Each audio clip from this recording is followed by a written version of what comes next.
Beijing, China, October the 1st, 1949. Mao Zedong stands at Tiananmen Gate and declares the People's Republic of China. 500 million people, the largest communist nation on earth. For Stalin, this was the single greatest expansion of communist power since the Soviet Union itself. A nation sharing his ideology, sharing his border, everything he could have wanted. By every logic, Mao Zedong should have been the most valuable ally Stalin ever had. The two men shared the same enemy, the same flag, the same vision for the world. But Stalin never fully trusted him. Why? The answer does not start in 1949. It starts nearly 3 decades earlier, because by the time these two men finally sat in the same room, the distrust was already old. The Chinese Communist Party was founded in 1921, and from the very first day, Moscow expected to run it. The Comintern, the Communist International, had helped bring it into existence, and as far as Stalin was concerned, that meant the CCP answered to Moscow. For a while, that arrangement held.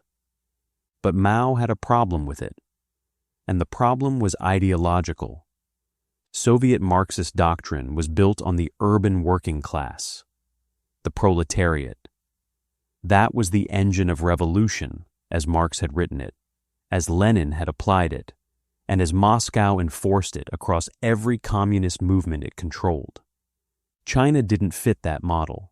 China was a country of farmers, so Mao built his revolution on peasants, which from Moscow's perspective was not just unorthodox, it was heresy. Stalin reportedly called him a margarine Marxist. He also called him a caveman Marxist and dismissed his writings as futile. They reflected a genuine contempt, a belief that Mao had taken Marxism and bent it so far out of shape that it had become something else entirely. And for Stalin, ideological deviation wasn't just an intellectual disagreement. It was a warning sign. A man who thought differently was unpredictable, and an unpredictable communist operating outside Moscow's framework was dangerous.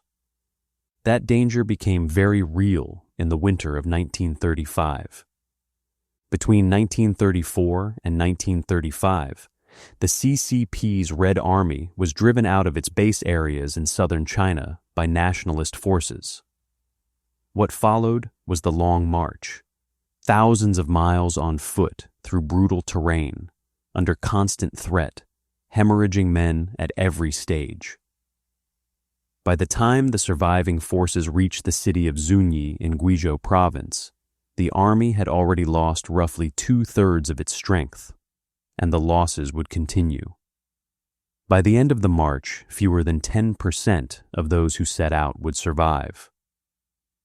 At the start of that march, military strategy was not in Mao's hands. It belonged to a faction known as the 28 Bolsheviks, young Chinese communists trained at Sun Yat-sen University in Moscow, loyal to the Comintern and completely committed to following Soviet directives. Separately, Moscow had also sent its own military advisor, a German Comintern agent named Otto Braun, and his tactics, frontal assaults, positional warfare, were catastrophically wrong for the conditions on the ground. The losses of the Long March were, in large part, his doing. On January 15th, 16th, and 17th of 1935, the surviving party leadership met in Zunyi. Over those 3 days, Mao dismantled the Moscow faction entirely. Otto Braun was stripped of command. The Soviet-backed party secretary Bo Gu was demoted. The 28 Bolsheviks lost their grip on the Central Committee. Mao took control. What made it worse for Stalin was how it happened. The Zunyi conference took place while radio communication between the CCP and Moscow was disrupted. Stalin had no warning, no chance to prop up his people, before it was over. Mao moved in that window deliberately, and by the time Moscow understood what had happened, the shift in power was complete. Scholar John Garver put it plainly in the China Quarterly. Stalin had good reason to distrust Mao, because Mao had repeatedly deviated from Comintern line and ultimately emancipated the CCP from Moscow's control. Everything Stalin had built inside the CCP, the proxies, the trained cadres, the loyalists placed in key positions over years, dismantled in 3 days. Wang Ming, the leader of the Moscow faction and Stalin's most reliable contact inside the CCP, was later pushed further into irrelevance during Mao's Yan'an rectification movement in the early 1940s. Publicly humiliated, eventually fled to the Soviet Union, died in Moscow in 1974.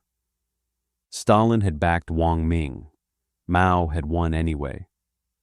Between 1940 and early 1943, Stalin issued direct orders to the CCP military command through the Comintern. Engage Japanese forces in a way that draws their army away from the Soviet border. Protect the Soviet Union. Mao refused. The Comintern formally criticized the CCP leadership. Mao still did not comply. That refusal was not a minor act of insubordination. It was Mao telling Stalin, through his actions, that Chinese Communist Party interests came before Soviet interests, before Moscow's strategic needs. For a man who had spent decades eliminating every independent voice, every rival, every power center that operated outside his control, that answer was unacceptable. 1945. The war against Japan is over. China is moving towards civil war between Mao's communists and Chiang Kai-shek's nationalists. Stalin's instruction to Mao was direct. Don't pursue the revolution. Make peace with Chiang Kai-shek. Form a coalition government. Push for civil war, and the Chinese nation could perish. Stalin admitted this himself in 1948. The admission was recorded by Yugoslav communist Vladimir Dedijer, who documented that Stalin had told senior Yugoslav leaders he had counseled the CCP to make peace with Chiang Kai-shek in 1945 and not pursue the revolution. The Soviets even advocated dividing China at the Yangtze River in early 1949, when CCP forces were already marching toward total victory. Stalin had signed a treaty with the nationalist government in 1945. A weak, divided China with a manageable communist faction inside a coalition was far easier to control than a fully communist China under a leader he didn't trust. Mao ignored him completely. He pressed military operations against the KMT through 1947, accelerated through 48, and by October of 49 he stood on Tiananmen Gate and proclaimed a new republic. In Mao's own words, from a speech at the 10th plenum of the 8th Central Committee, Stalin wanted to prevent China from making revolution, saying that we should not have a civil war and should cooperate with Chiang Kai-shek. Otherwise, the Chinese nation would perish. But we did not do what he said. The revolution was victorious. Mao had defied a direct strategic instruction from Stalin and been proven right. A communist leader who had ignored Moscow's counsel and succeeded was not a partner. He was a standing argument against ever deferring to Moscow at all. And 1948 made that fear sharper still. That was the year Josip Broz Tito, the communist leader of Yugoslavia, refused to submit to Stalin's authority. Yugoslavia was expelled from the Cominform. A communist state had openly defied Moscow and survived. The unity of the international communist movement had cracked. Stalin became convinced it could happen again. with someone larger. And now here was Mao, who had already removed Stalin's faction from the CCP, refused his military orders, and ignored his strategic council, arriving in Moscow to negotiate as an equal. Within communist circles, some were already saying there were two Titos, one in Yugoslavia, one in China. Mao knew it. He performed loyalty to counter it. He called himself a pupil of Stalin, condemned Tito publicly, emphasized his pro-Soviet credentials at every opportunity.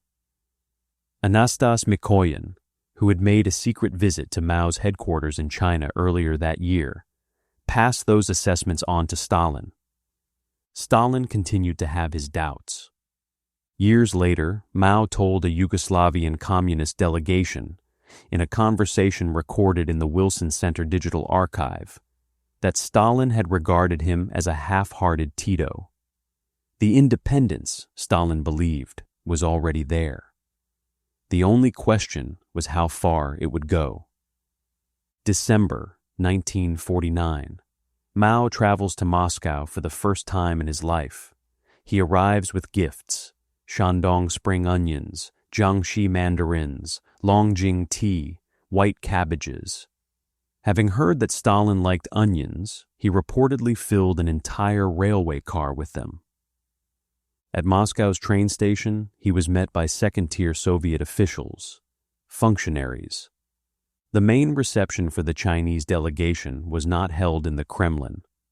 It was held at the Old Metropole Hotel, described by historian Adam Ulam and cited by David Halberstam in the coldest winter as the usual place for entertaining visiting minor capitalist dignitaries. One of Khrushchev's aides reportedly had to inform him that someone called Mao Zedong had arrived in Moscow. When Khrushchev asked who that was, the aide said, "You know, that Chinaman." Mao was then sent to the sisters' villa, a dacha outside the city. Stalin cited poor health, and Mao waited. Mao's translator Shi Jie and members of his security detail later recalled, in private accounts, that the villa was filled with listening devices, inside walls, beneath sofas, concealed in light fixtures. Every conversation went directly to Stalin. There are also claims, reported by former Soviet intelligence officer Igor Atamanenko and covered by several outlets, that the villa's plumbing had been modified to intercept and analyze Mao's waste. That claim rests on a single source. No Soviet archival document has been released to confirm it. What is confirmed, through diplomatic cables, memoirs, and declassified material from both Russia and China, is that the visit was a surveillance operation as much as a diplomatic one. Stalin wasn't simply making Mao wait. He was studying him. After 6 weeks of negotiations that Mao himself described as taking meat from a tiger's mouth, Mao and Stalin signed the Treaty of Friendship, Alliance, and Mutual Assistance in February of 1950. 30 years of formal alliance, $300 million in Soviet credit, half for military hardware, half for industrial equipment, $60 million a year. Halberstam described the figure as paltry. When the Korean War began that same year and Stalin pressed China to intervene, the Soviet Union declined to send ground troops. When Chinese forces bled on the Korean peninsula, the USSR charged them the full cost of every weapon supplied, to the last ruble. Mao left that visit and left that war with a precise understanding of where he stood. Stalin's distrust of Mao was not irrational. It was built on more than 20 years of evidence. Mao had removed Moscow's faction from the CCP, refused Soviet military orders, ignored Stalin's strategic council, built his revolution on a theory Stalin considered fundamentally wrong, and won, which in some ways was more troubling than losing, because it validated everything Moscow had told him not to do. But the distrust was also self-fulfilling. Every slight, the dacha, the Metropole Hotel, the weapons bill, the broken assurances, pushed Mao further toward the independence Stalin was trying to prevent. Every display of Soviet condescension confirmed for Mao that Moscow saw China as a subordinate, not an equal. One analysis of the relationship put it this way: it was not that Stalin did not trust Mao, though of course he did not, nor, for this matter, did he trust anyone. Because Stalin's distrust of Mao was not exclusively about Mao. It was about what Stalin was, a leader who had consolidated power by removing everyone he could not control, and who recognized in Mao something he had never been able to neutralize: a communist who had proved he did not need Moscow to win.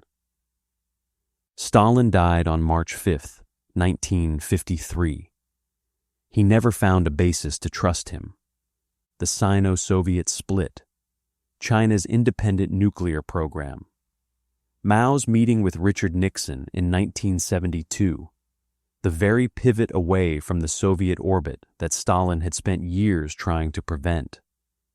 Mao was never going to be subordinate to anyone.